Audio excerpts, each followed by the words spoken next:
Inside the GR Corolla, so what do you need to know? First off, there are 3 different trim levels. You have the Core, which is the only trim level sold in Canada, and is the base trim level sold here in the United States, which does have some optional packages like differentials, the cold weather package, the technology package, which adds things like the JBL sound system. That's what you're primarily going to find in dealers. You have this Circuit Edition, which is somewhat of a limited trim level. They're only going to build a couple thousand a year. It has all the optional features as the Core as standard, but it also adds a carbon composite roof, which shaves a little bit of weight, but really is more of an appearance piece, has some exclusive colors, and has a leather trimmed interior.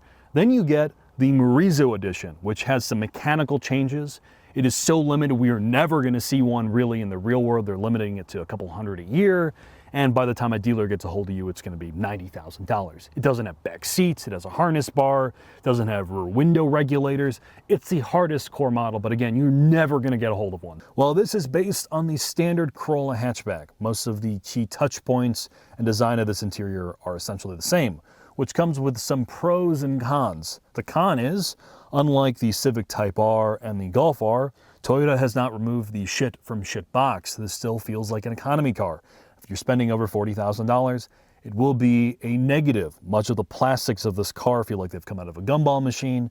Nearly everything is covered in piano black, and this car only has a couple thousand miles on it, and it's already scratched and covered in biohazard material, which is definitely a con. The pro is it has a old school feel. You get things like a manual parking brake, which is huge. It's not an enormous vehicle like the Civic Type R, so it feels more maneuverable. If you've come from something like a WRX STI, you will feel right at home. It has that old school, more raw feel. Well, the main things that have changed are the pedal box, the steering wheel, the shifter, the center console, and the seats. The Core gets a more aggressive seat, but it is cloth. The Circuit and the Morizo get the seats essentially out of the Supra. The one thing I will say about the seats in this car is the seating position. You are up relatively high, which depending on who you are may be a pro, but for me personally, it's a con. You have the sensation of riding on top of the car versus being in it. The one thing I will bring up from an ergonomics perspective is in the GR Corolla, they have deleted the armrest, which is a big bummer. I don't know why they did this. It's supposed to feel sportier. It's honestly just a pain in the ass. And the pedal box is not all that tightly spaced. So if you have smaller feet, you are going to run into problems heel towing this car. They've tried to remedy the pedal box issue with a rev match feature, which is located right next to the steering wheel. And speaking of other drive modes, you have this physical twist knob in the center and a rocker up front that control your drive modes and your all-wheel drive system controls. Very quickly, from an exterior perspective, most of the body panels of this car are unique to the GR model. So the front and rear fascias are unique. You have wider fenders in the front, and in the rear you have over fenders. This is a much more aggressive looking car. But with all that said, I think it's time for us to head in the shop and put this thing up on the lift.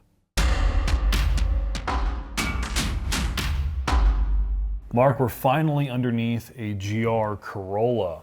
This is a Circuit Edition, but before we talk about the technical aspects of this vehicle, let's talk about the various trim levels and money. So you have the Core, which is the only trim level sold in Canada, and it starts in the mid-30s. And with all the optional packages, which are things like the technology package and the performance package, it comes in at about $39,000, and that's pre-destination. This Circuit, which is mechanically identical to the Core when it comes to suspension and performance package and all that other fun stuff, just comes with everything as standard, is $43,000. The one body difference is it has a carbon composite roof. Lastly, you have the Morizo, which is ultra limited. They're gonna only build a couple hundred a year. And it's nearly $50,000. And it has some substantial mechanical differences, which we will be talking about later. But before we do that, let's hear from the chief engineer about the philosophy behind this product and its sister car, the GR Yaris. So GR Corolla is also produced in the GR factory, in the Motomachi factory. GR factory is producing a GR Yaris, so GR Corolla will join the line. So this factory is very special. So the basic takt time, the time to produce one vehicle is 10 times more compared to normal Corolla. So by special craftsman. Then also this factory is good combination between craftsmanship and advanced technology. So in terms of the advanced technology, of course, industrial parts, we have some variety, even try to minimize, still we have some variety. So the precision of the suspension is very important for the sports car. So every suspension part was measured before assemble. Then data is accumulated to the AI, then find out the best combination to cancel each variety. That is the one unique and one special advanced technology for the GR factory. Then combined with Takumi craftsmanship in GR factory, so body and suspension and precisely docking. Then final process of the GR factory measures alignment to be in some certain level as a sports car. The body structure is different from a regular Corolla, so they wanted more specialized production for it, and that facility allowed them the flexibility and the production capacity, which you would think they'd have the production capacity. Clearly they don't. But they've made some changes to the body structure from the regular Corolla, Jack. So let's start there. So it's the same wheelbase as the regular Corolla, which is in fact the longest GR wheelbase product. It's longer than the Supra, and it's longer than the Yaris and the GR86. So it means it has more stability, but it's much wider.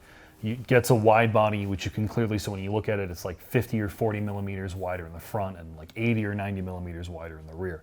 It allows it to have these wider tires for more mechanical grip. The core and the circuit both get 349 spot welds to help increase rigidity, about 9 or 10 feet of more adhesives again to increase the rigidity of the car. The Morizo keeps the same number of spot welds, but it goes up in adhesive amount. It goes up by 11 feet, so it's a more rigid body.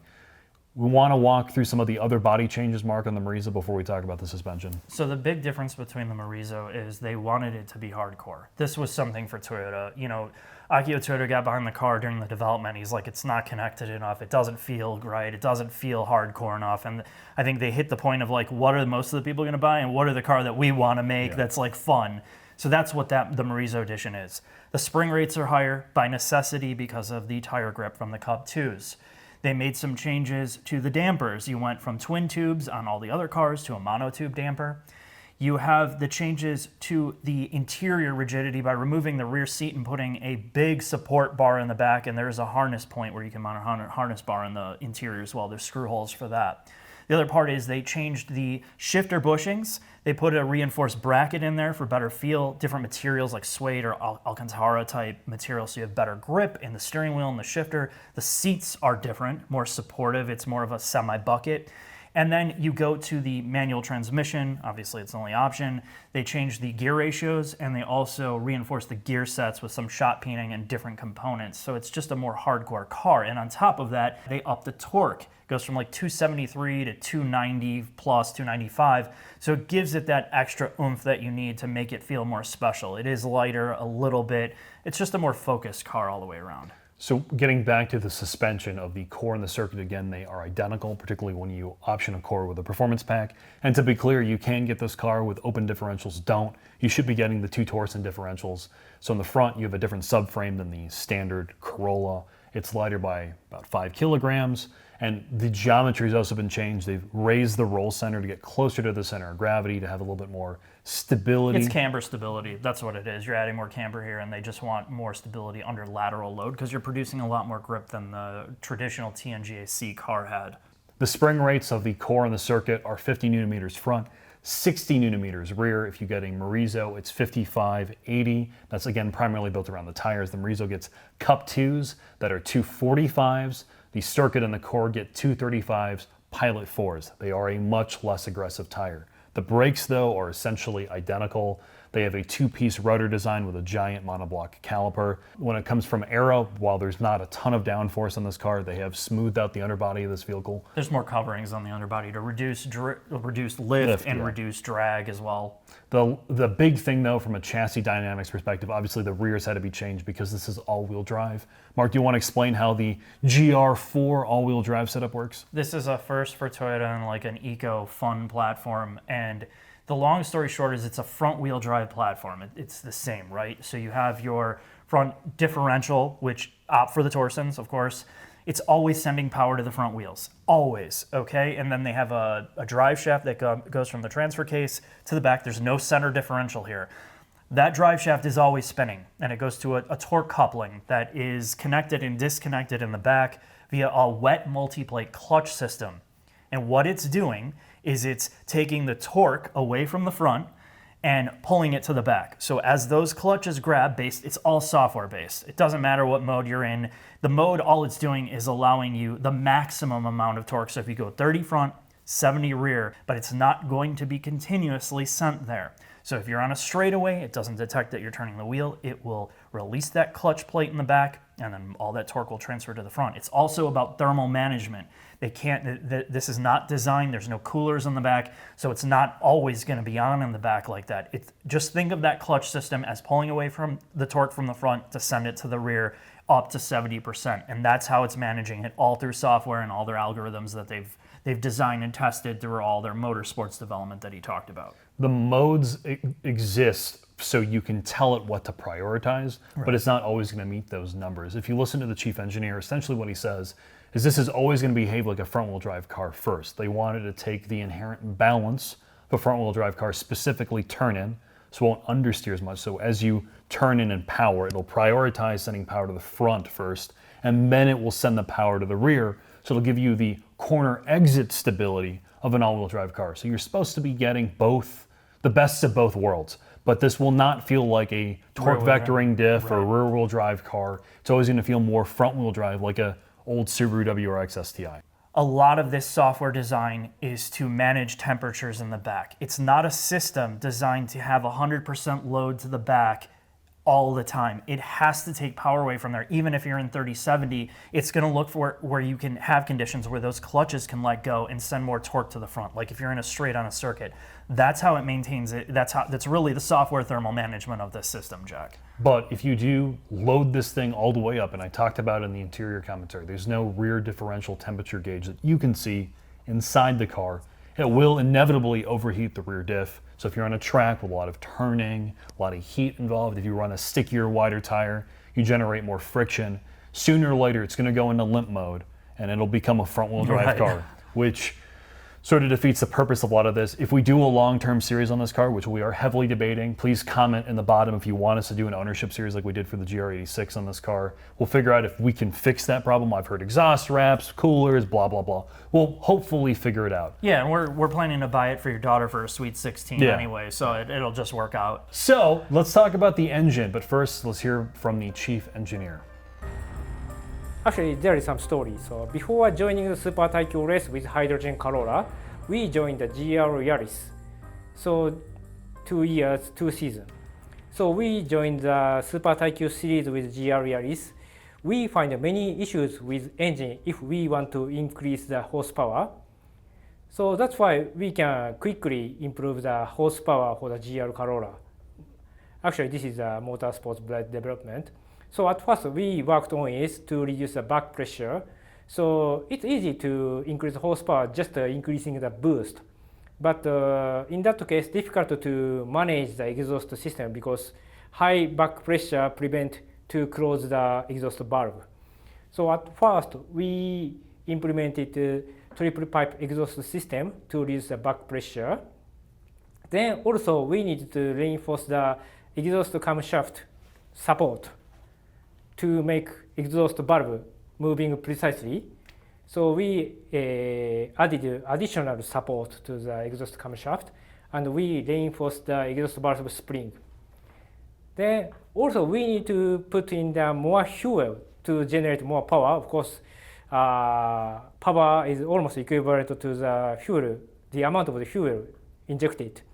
So we reinforced the capacity of the fuel pump for the direct injection. So we have 2 injectors. One is a port injector, the other is direct injection. So we increase the high capacity fuel pump by 20%. Then also we need to improve cooling system. So we have a oil cooler attached to the engine. So GR Yaris have a 10-layer cooler but the GR Corolla has a 14-layer cooler. Then we also reinforce the piston to bear the high combustion pressure. That is the main improvement point from the GR Yaris. All right, Mark, this is the 1.6 liter 3-cylinder that everybody knows and loves. You've heard the core mechanical bits from the engineer, but the one thing to note is power delivery. We're going to talk about it a little bit in the drive, but the joy of this versus something like a Civic Type R or an E888 found in a Golf R is it doesn't give you torque all at once. You actually have to work for some of it. So you can maybe argue that having to wind out your engine and not having peak torque at 2,000 RPM is a con in a track or more performance-based car, but you have to wind this thing out, which is why it's actually pretty entertaining. They have added more thermal capacity into the design. The oil cooler is bigger than it was on the GR Yaris. They've thought about that more. They have more space to work with, but this is still, because it's a small engine and you're jamming so much power into it, it's going to be more sensitive to heat soak. So, you know, that power that you're getting on a cold day versus a warm day will be much more apparent in this than something that is, you know, thought out in terms of thermals better. And this is just probably with small displacements. In the Morizo, you're running almost 30 psi of it's boost crazy. pressure. It's nuts. So, Mark, with that, let's go take this for a drive on our favorite farm road. All right.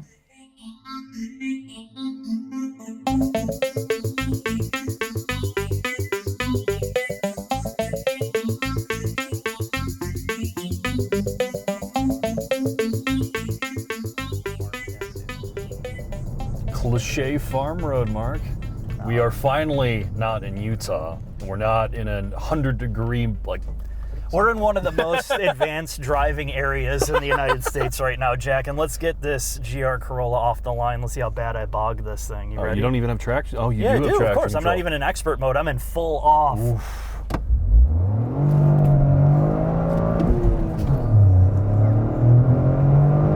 God, that clutch smell. Holy shit, does that stink? I just warmed it up for this drive. I think one of the things I appreciate about this engine, as we talked about in the shop, it's not all at once. Unlike the Type R and the Golf R, you actually have to wind this thing out.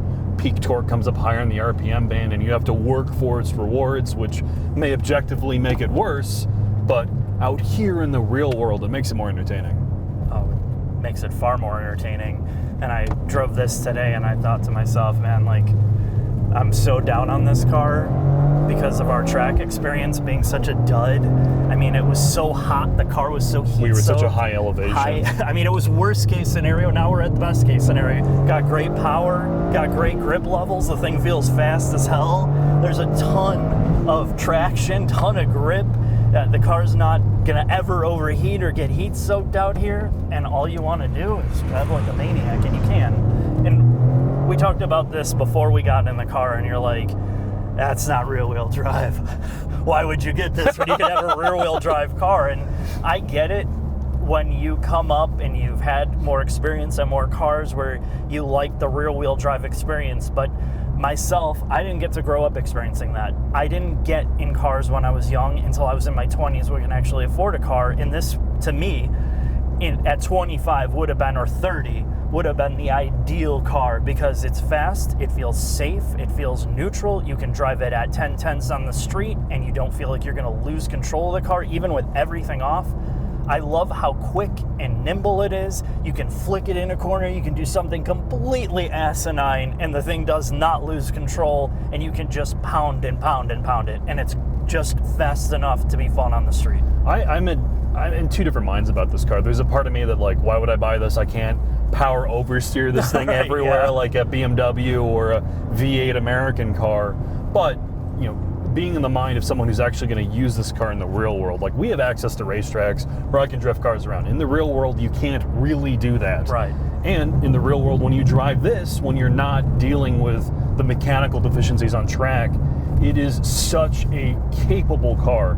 If I only drove this on the street, and we never did the track drive, I would have a much better opinion of this car. It is amazing. The turn-in isn't as good as the Type R or the Elantra N, but your ability to get out of corners is incredible. It puts power down really well. There's no traction issues, and there's no grip problems coming out of a corner. We talked about in the shop how the all-wheel drive system works, so you understand that. If you understand what it's doing, it makes way more sense. But I'm so emotional. No, I mean, it still feels front-wheel drive when you really, really get on the edge of it, but you can still lift off. You lift off and the car rotates.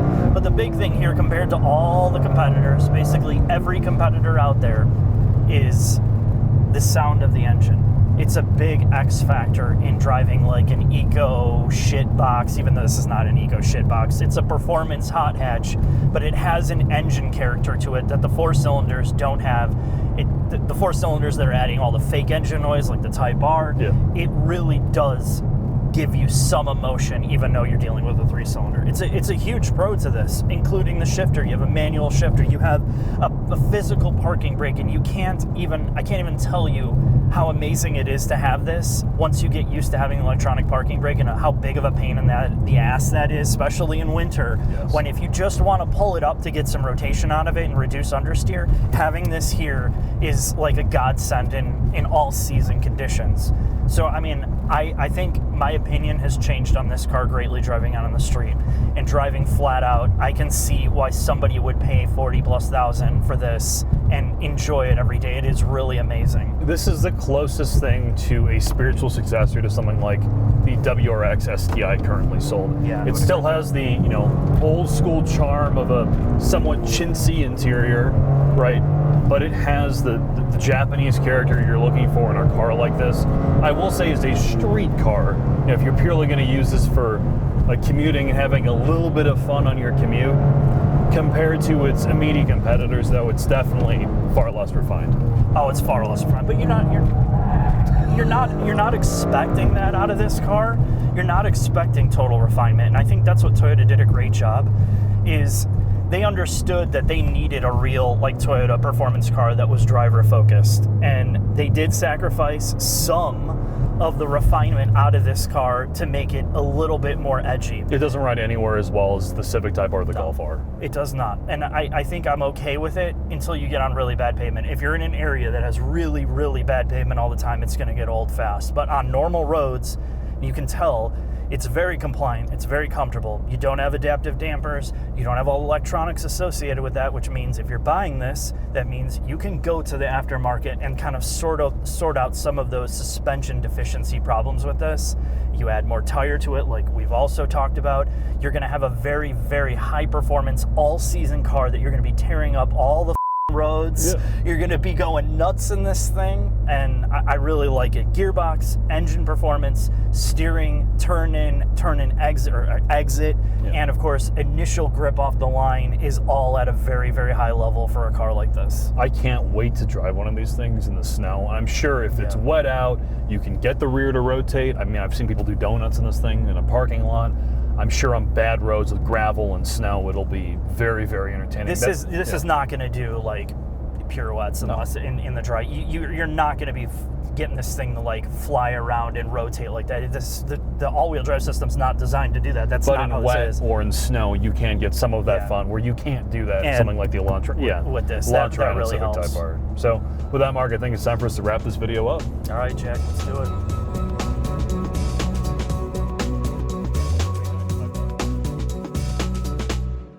Here it is, the conclusions on the GR Corolla. We've had it on track in extreme conditions and heat, and now we've had it on the street in colder climate at near sea level. What does that mean for you?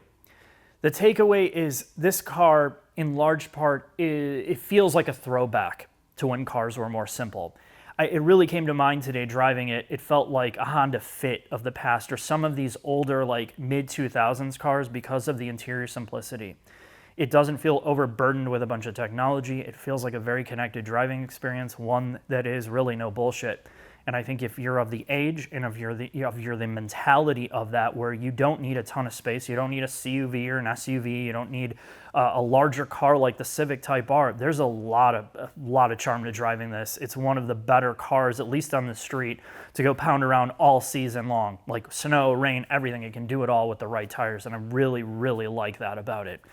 Now, if you've come from a lot of cars, you're not going to like the sacrifice you're going to have to make for this price. You know, when you're pushing $44,000 for a Corolla, you know, this is the era we live in. And when you add on the dealer gouging part of it, I mean, that hopefully that's not forever, but right now, if you're having to pay like upwards of 50,000+ for this, you can count me out. It's totally a waste of money for that. It's too chintzy on the interior. It doesn't have the capacity that it should have. It's still a 3-cylinder engine.